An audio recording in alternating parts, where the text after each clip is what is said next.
터진다. 사건이 터지고 스캔들이 터지고 코피가 터지고 내 속도 터지고 터진다는 말은 부정적인 상황에 대한 관용적 표현으로 사용되는 경우가 많죠. 그런데 긍정적 상황에 대한 관용어로 사용되는 경우도 있습니다. 샴페인이 터지다 혹은 터뜨리다는 표현이 바로 그 표현들 중 하나일 텐데요. 이 샴페인이 와인의 종류라는 것 알고 계셨나요? 그리고 우리가 샴페인으로 알고 있는 이런 음료들 사실 샴페인이 아닐 수도 있습니다. 오늘은 승리와 기쁨, 축하의 의미를 가진 술로 대표되는 샴페인에 대해서 다루어 보겠습니다. 가장 먼저 샴페인은 와인입니다. 술 이름이 익숙하지 않으신 분들 중에는 위스키나 브랜디처럼 샴페인도 전혀 다른 술의 종류일 것 같다는 느낌적인 느낌을 가지고 계신 분들이 계실 텐데요. 샴페인은 와인 중에 발포 와인에 속하는 주류입니다. 발포 와인, 영어로는 스파클링 와인이라고 불리는데요. 스파클링, 거품이 있는, 탄산이 든 이라는 의미를 가지고 있습니다. 샴페인의 가장 대표적인 이미지는 뚜껑이 제거되면서 거품이 순간적으로 폭발하는 장면, 혹은 잔에 담긴 채 끊임없이 기포가 올라오는 그림이죠. 이런 장면을 연출하게 하는 기포, 즉 탄산가스는 샴페인의 가장 큰 특징이며 발포 와인의 기본 조건이기도 합니다. 참고로 탄산가스가 없는 일반적인 와인들은 스틸 와인이라고 칭해지죠. 근데 제가 지금 설명하면서 샴페인과 발포 와인을 애매하게 선그으면서 말씀드리고 있잖아요. 그 이유가 있습니다. 샴페인은 엄연히 샴페인으로 구분지어져야 하기 때문이죠. 발포 와인으로 퉁치고 뭉뚱그려 설명해서는 안 된다는 겁니다.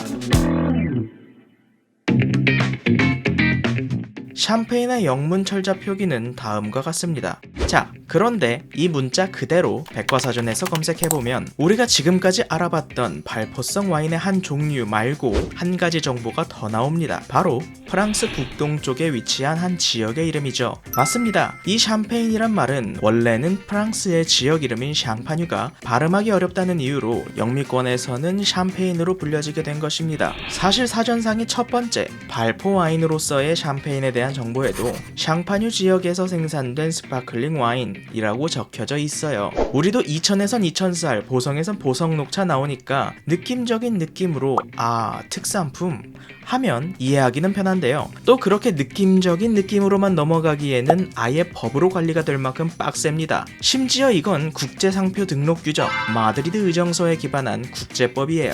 현재까지 70개가 넘는 국가들이 가입돼 있고 우리나라도 2003년 1월 10일을 기점으로 이 조약에 가입했죠. 그래서 샴페인이라는 이름은 오직 샹파뉴 지역에서 샹파뉴 전통 방식으로 지정된 몇 가지 포도 품종만을 가지고 만들어진 와인에만 붙일 수가 있습니다.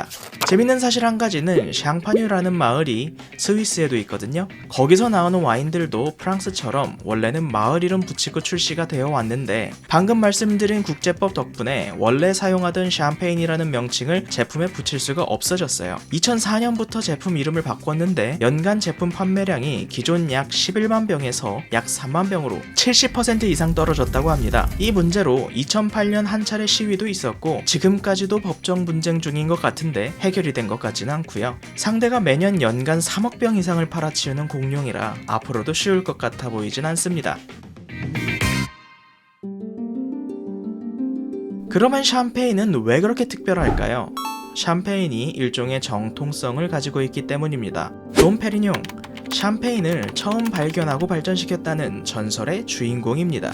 대략적인 내용은 이렇습니다. 샹파뉴 지방 오빌레 수도원의 재정 담당 수도사로 부임한 돔 페리뇽은 수도원의 주 수입처 중 하나였던 와인의 생산과 판매를 신경 써야 했습니다. 그런데 골치 아프게도 다 만들어 병에 넣어서 숙성 보관 중인 와인이 봄만 되면 아무 이유 없이 펑펑 터져 나가는 겁니다. 이로 인해서 만들어둔 와인의 20%에서 90%가 못쓰게 됐다고 하는데 당시는 17세기 이런 일이 왜 일어나는지 도무지 알 방법이 없었죠. 그래서 당시 사람들은 악마가 장난친 거다 라고 생각을 했고 한때 스파클링 와인은 악마의 와인이라는 오명을 뒤집어 쓰기도 했죠. 아무튼 한 해 전체 수도원의 재정을 책임져야 하는 입장으로서는 술이 엄청 땡기겠죠. 그래서인지 깨진 병 조각에 남아있던 와인을 들이켰는데 입에서 탄산 거품이 터지는 감각이 일품이었나 봅니다. 당시 돔페리뇽의 감탄 섞인 말 지금 나는 별을 마시고 있습니다 라는 말과 함께 샴페인의 역사가 시작되었다는 이야기입니다.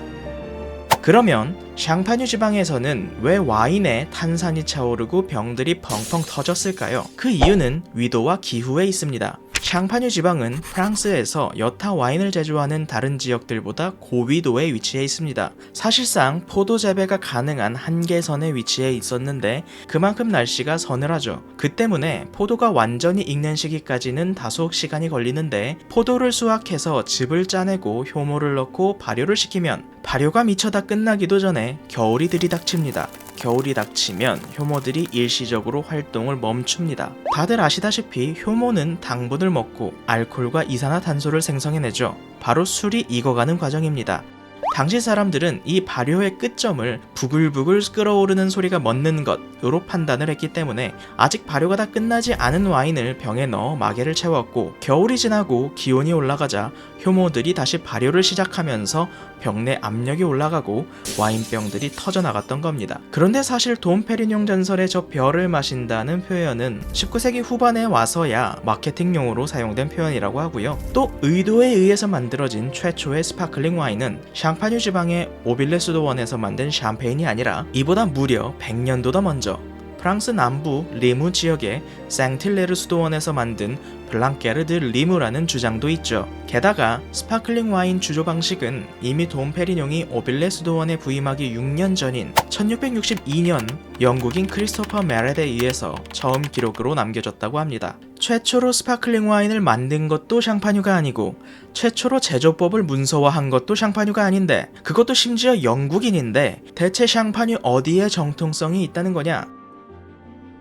그 비밀은 바로 샹파뉴와 영국의 와인 무역에 숨겨져 있습니다. 영국은 샹파뉴보다도 위도가 높죠. 와인을 빚을 포도를 수확할 땅에 제약이 있을 수밖에 없었습니다. 그래서 여러 곳으로부터 와인을 수입했는데 그중 하나가 샹파뉴였던 거죠. 그런데 봄만 되면 펑펑 터져나간다는 샹파뉴 와인이 영국에서는 터지질 않습니다. 당시 영국은 16세기부터 시작된 심각한 나무 자원의 고갈로 의회에서 나무 벌채를 엄격하게 제한했어요. 그로 인해 석탄을 이용한 공정이 개발되었고, 기존 나무를 이용해 만들 때보다 더 강한 화력으로 만들어진 영국의 유리병은 샹파뉴 와인의 이 압력을 견딜 수가 있었던 거죠.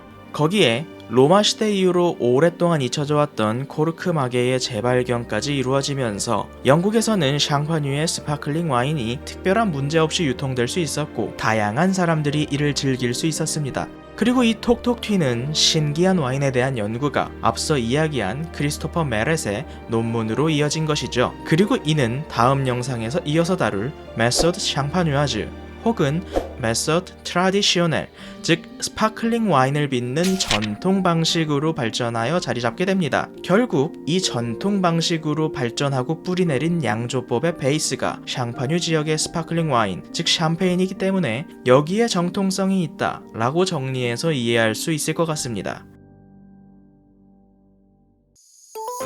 다음 시간에는 오늘 다 하지 못한 샴페인에 대한 이야기와 샴페인이 아닌 발포 와인들에 대한 이야기까지 마저 다루어 보려고 합니다. 오늘 영상에서 궁금한 부분이 있거나 잘못된 부분을 발견하셨다면 댓글을 통해서 알려주세요. 여기까지 영상 시청해주신 모든 분들께 감사드리며 여러분의 구독과 좋아요 그리고 댓글은 더 나은 퀄리티의 영상을 제작하는데 큰 동기가 됩니다. 그럼 다음 영상에서 뵙겠습니다.